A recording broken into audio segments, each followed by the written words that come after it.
खबरों में बने रहने के लिए बेल आइकन दबाइए और हाँ, फर्स्ट इंडिया को सब्सक्राइब जरूर। इसके बाद आपका स्वागत है और अब बात करते हैं उस आसाराम की जिसको एक ही जिंदगी में दूसरी बार उम्र कैद की सजा दी गई है।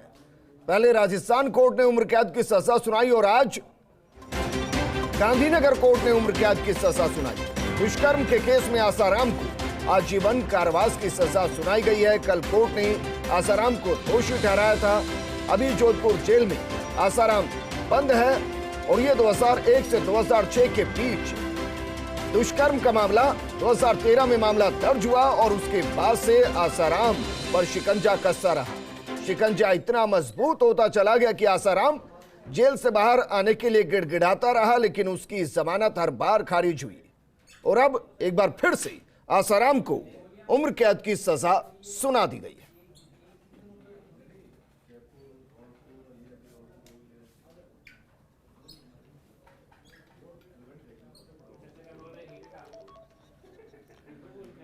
और इस मुद्दे पर बात करने के लिए हमारे सहयोगी शिव प्रकाश जुड़ गए हैं। शिव प्रकाश,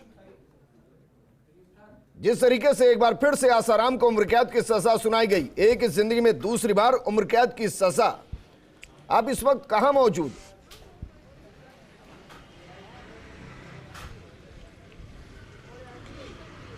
जी, अभी मैं खड़ा हूं जोधपुर की सेंट्रल जेल के बाहर, जहां लगभग 9 वर्षों से अधिक समय से आसाराम जोधपुर की इसी सेंट्रल जेल में के साथ जो है यौन उत्पीड़न के आरोप में उन्हें आजीवन कारावास की सजा सुनाई गई थी। उसके बाद लगातार वह इसी जेल में बंद करके सुप्रीम कोर्ट तक जमानत के प्रयास किए गए, लेकिन जमानत नहीं मिल पाई थी। और अब आज एक बार फिर जिस तरह से गांधीधाम सेशन कोर्ट ने आसाराम को आजीवन कारावास की सजा सुनाई है, तो कहीं न कहीं अब आसाराम को जो जमानत मिलने के अगर कोई भी संभावना ही, तो वो सारी संभावनाएं हैं वो लगभग अब खत्म सी हो गई है। और निश्चित रूप से आसाराम की उम्मीदों को झटका लगा है।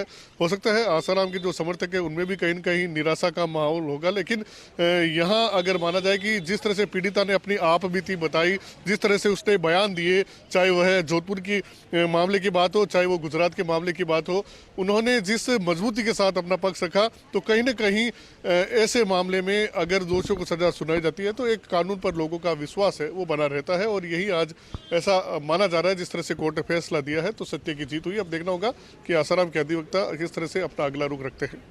बिल्कुल शिवप्रकाश, इस दौरान मैं मानकर चल रहा हूं कि आपने जो जोधपुर जेल के अधीक्षक हैं या जो जेलर हैं उनसे बातचीत की होगी।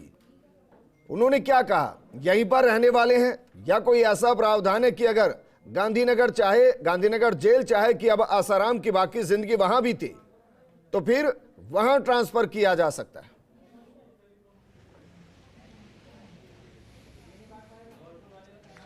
जी, ऐसा कोई प्रावधान नहीं है। आसाराम को यहाँ जिस तरह से सज़ा सुनाई गई थी उसमें अंतिम सांस तक जेल में बंद रहने की सज़ा सुनाई गई थी, तो आसाराम यहीं रहेंगे। अगर भविष्य में ऐसा कभी मामला आता है और आसाराम को कहीं जमानत मिलती है, जिसकी संभावनाएं बहुत ही नगण्य है, तो निश्चित रूप से उनको यहाँ से गांधीधाम की जेल में शिफ्ट किया जा सकता है। लेकिन तब तक आसाराम को इसी जोधपुर की सेंट्रल जेल में अपना जीवन है वो बिताना पड़ेगा।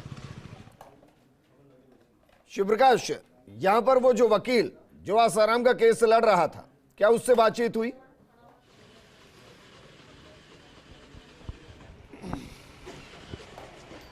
जी, आसाराम के अधिवक्ता की अगर बात करें तो यहाँ आसाराम ने हर 6 महीने में हर साल भर के बाद अधिवक्ताओं की एक फौज खड़ी कर दी थी। और अधिकांश वकील जो सुप्रीम कोर्ट में पैरवी करते हैं वो यहाँ पैरवी करने के लिए आते थे, तो यहाँ कोई स्थायी वकील नहीं रहा। लेकिन निश्चित रूप से आसाराम के अगेंस्ट में जो पीड़िता के वकील थे उन्होंने यहाँ पैरवी की थी, तो उनको भी कहीं न कहीं आज यह एक लगा होगा कि जो जीत उन्होंने पीड़िता को आज से लगभग 5-6 साल पहले दिलाई थी, वो एक बार फिर गांधीधाम में जो पीड़िता है उनको यहाँ जीत हुई। बिल्कुल शिवप्रकाश, शुक्रिया तमाम जानकारी हमारे साथ साझा करने के लिए। हमने वो जेल आपको दिखाई जहां आसाराम इस वक्त बंद है और मानकर चलिए यहीं बंद रहेगा। और यहां से अगर एक बार के लिए जमानत पर बाहर आ भी गया तो फिर गुजरात जेल में बंद रहेगा। हालांकि जब हम वरिष्ठ वकील AK जैन साहब से बात कर रहे थे तो इस तरीके के केस में ये प्रावधान भी किए जाते हैं कि ना तो पैरोल का फायदा मिले और ना जमानत का फायदा मिले। मुमकिन है कि आसाराम के केस में ऐसा जरूर हुआ होगा।